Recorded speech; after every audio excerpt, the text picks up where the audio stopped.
The Green Bay Packers are turning heads as they explore their options, with former second-round pick Chase Claypool leading the charge during this weekend's rookie camp.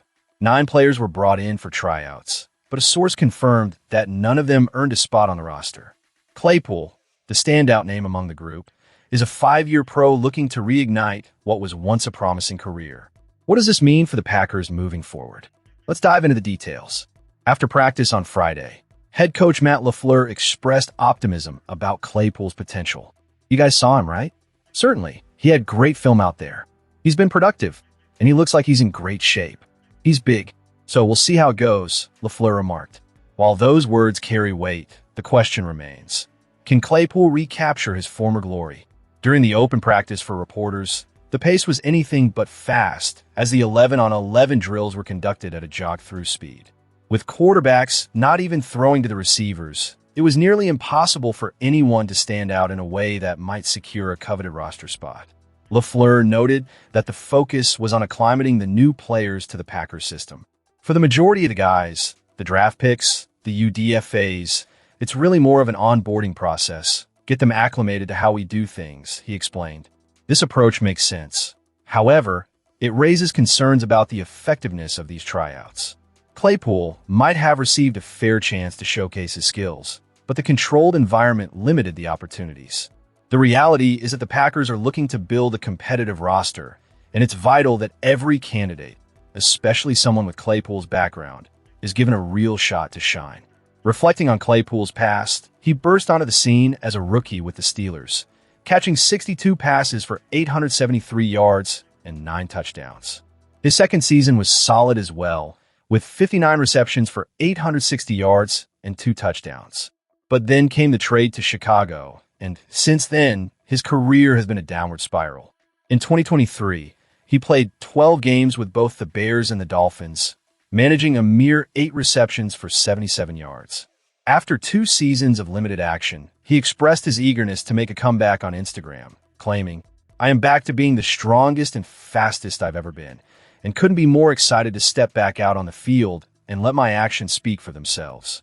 For Claypool, this tryout was more than just a formality. It was a critical opportunity to regain momentum and reestablish himself in the league. If the Packers pass on him, it could be a missed opportunity for a team that could use a weapon like him, if he can find his footing again. Among the other 8 tryout players, the situation looked less promising. Most seemed to be there simply to help the team manage practice. There were 2 long snappers, including West Pair's Brett Welsing, a punter, and a quarterback.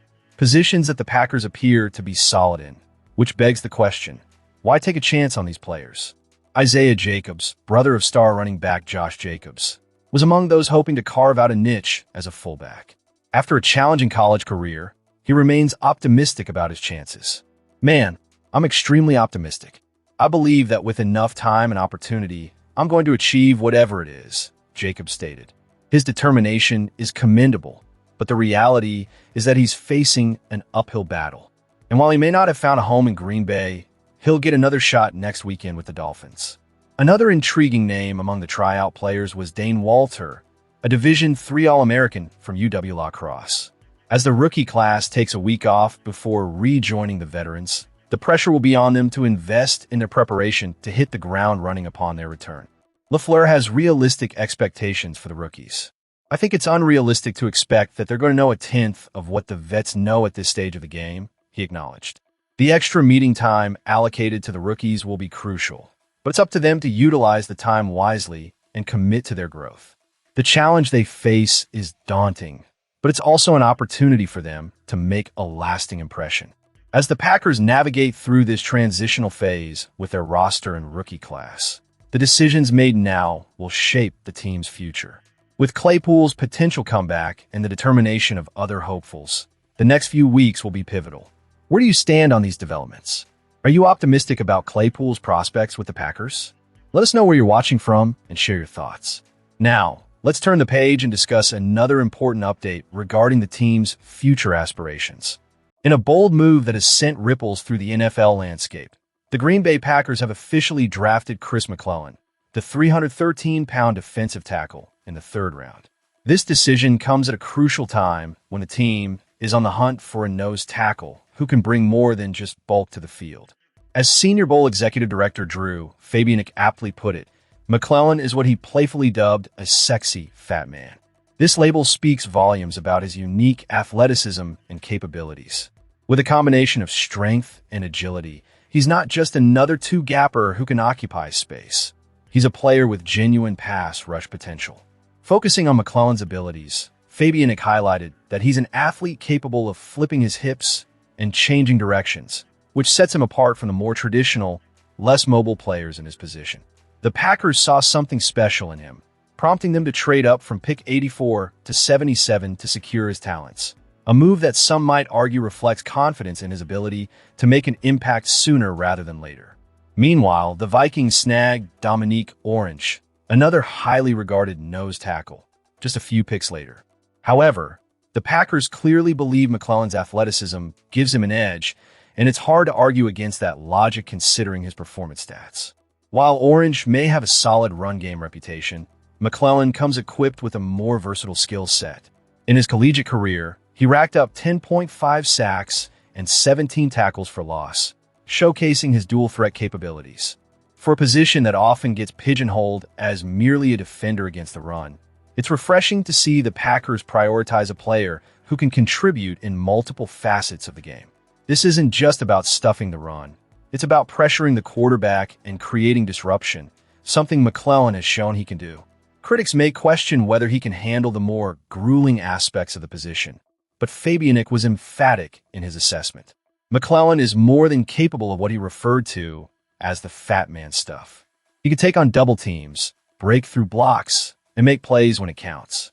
This kind of versatility is invaluable, and the fact that he was drafted where he was shows a clear understanding of what the Packers need moving forward.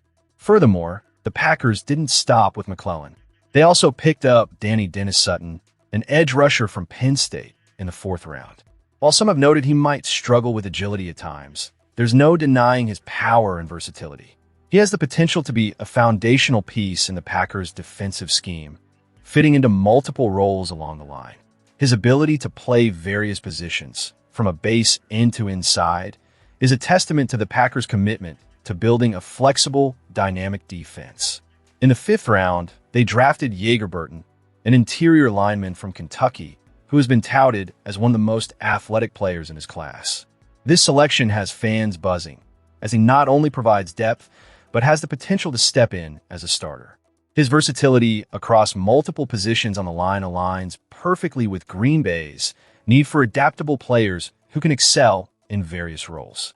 As if that weren't enough, in the 6th round, the Packers added cornerback Damani Jackson from Alabama, who has had his ups and downs in his college career but boasts undeniable talent.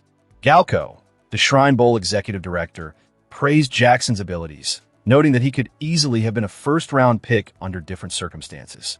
His speed and agility, complemented by his background as an elite sprinter, make him a valuable asset for the Packers secondary. Getting a player of his caliber in the 6th round? That could be a game-changer. Finally, the Packers capped off their draft with kicker Trey Smack, a name that has already begun to resonate among fans. With a proven ability to kick from 50-plus yards, Smack not only meets the urgent need for a reliable kicker, but also adds an exciting element to the team. His performance at the Shrine Bowl, including a 57-yarder, shows that he can handle pressure situations, a critical trait in the icy conditions of Lambeau Field. Overall, the Packers have made a series of strategic moves that should instill confidence in the fan base. Each selection reflects a clear vision and a commitment to building a well-rounded, competitive roster. As we continue to analyze these picks and their implications, it's essential to keep an eye on how these rookies will adjust to the NFL and contribute to the Packers' pursuit of greatness. As we transition to our next segment, let's keep the conversation going. Where are you watching from, and what do you think about these draft picks? Your thoughts matter, and we want to hear from you. Let's dive deeper into what's next for the Green Bay Packers. As we wrap up our analysis of the Green Bay Packers offseason moves, it's clear this franchise is gearing up to make a serious run at the Super Bowl. After a painful playoff exit at the hands of the Chicago Bears, General Manager Brian Gutekunst has been hard at work addressing the team's glaring weaknesses, particularly at defensive tackle and cornerback. The acquisitions of defensive tackle Javon Hargrave and cornerback Benjamin St. Just in free agency set the tone, and Gutekunst didn't stop there. drafting cornerback Brandon Cisse and defensive tackle Chris McClellan with his first two selections. It's a strategic play that reflects his commitment to fortifying the roster.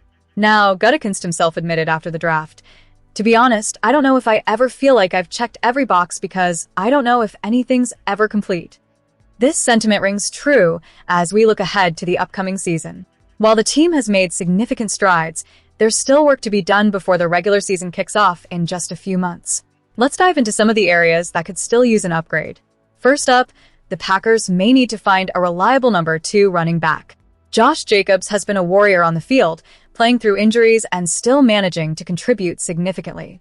However, with Jacobs averaging over 300 touches per season throughout his career, it's natural to wonder how long he can maintain that level of intensity, especially given his knee issues last year. The departure of Emmanuel Wilson, who was a dependable contributor and had notable performances, leaves a gap that can't be overlooked. The only notable addition in this department is Jaden Nixon, an undrafted free agent from Central Florida. While Nixon has shown flashes of brilliance as a runner and returner, it raises the question, if Jacobs goes down, can anyone from the current group of Chris Brooks, Marshawn Lloyd, Pierre Strong, Damian Martinez, or Nixon step up to help this team secure victories? Brooks has experience as a pass protector, but his running opportunities have been limited. It's a similar story for Lloyd, who has been plagued by injuries. The 7th-round pick Martinez may have the inside track, but uncertainty looms large as the team looks for a solid backup. Moving on to the tight end position, it's evident that the Packers are in desperate need of a player to handle the dirty work. Gutekunst acknowledged this need after the draft, and it's clear that the failed physical of Wake Forest's Eni Filai was a setback. RJ Maryland from SMU is the only tight end addition, and while he brings speed and receiving ability, he lacks the blocking prowess that the Packers crave. With John Fitzpatrick coming off an Achilles injury, the best option to fill this void could be Marcedes Lewis, a seasoned veteran who knows how to get the job done. Additionally, the offensive line depth is another area of concern. Currently, the only proven backup behind the starting 5 is Darian Kinnard, who performed admirably in a utility role last season. The team will need to develop others like Jacob Monk and Donovan Jennings, who have yet to see significant game action. Yeager Burton, a recent 5th-round pick, has the potential to contribute, but as he himself noted, mastering the complexity of the NFL playbook is a significant hurdle.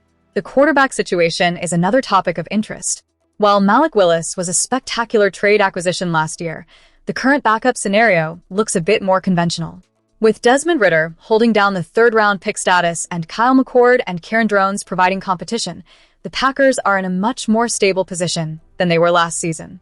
However, the door remains open for a surprise move, as Gutekunst has shown in the past. While the Packers still have questions to answer, the core starting lineup gives fans plenty to be excited about. The offensive line, with potential starters like Jordan Morgan and Zach Tom, could be formidable if they develop as expected. The losses of receivers like Romeo Dew and Dontavian Wicks might actually work in the team's favor, allowing for fresh talent to emerge. The influx of new cornerbacks has also created a depth chart that offers options where there were none last season. As we head into the offseason, the Packers aren't resting on their laurels. Coach Matt LaFleur made it clear that the roster is far from set, stating, "Things happen in this league. There's some veterans on the street that you could potentially pick up, and we're certainly not out of the trade market ever." This proactive approach could mean that the Packers will continue to adapt and strengthen their roster as the season approaches. So, where do you think the Packers need to focus their efforts next? Are you watching from Wisconsin, or perhaps you're tuning in from afar? Leave your thoughts in the comments below. As the Green Bay Packers continue to shape their team, your insights and opinions matter. Don't forget to subscribe for all the latest updates as we navigate this exciting offseason together. The road to the Super Bowl is long, but with the right moves, the Packers could be right back in the hunt.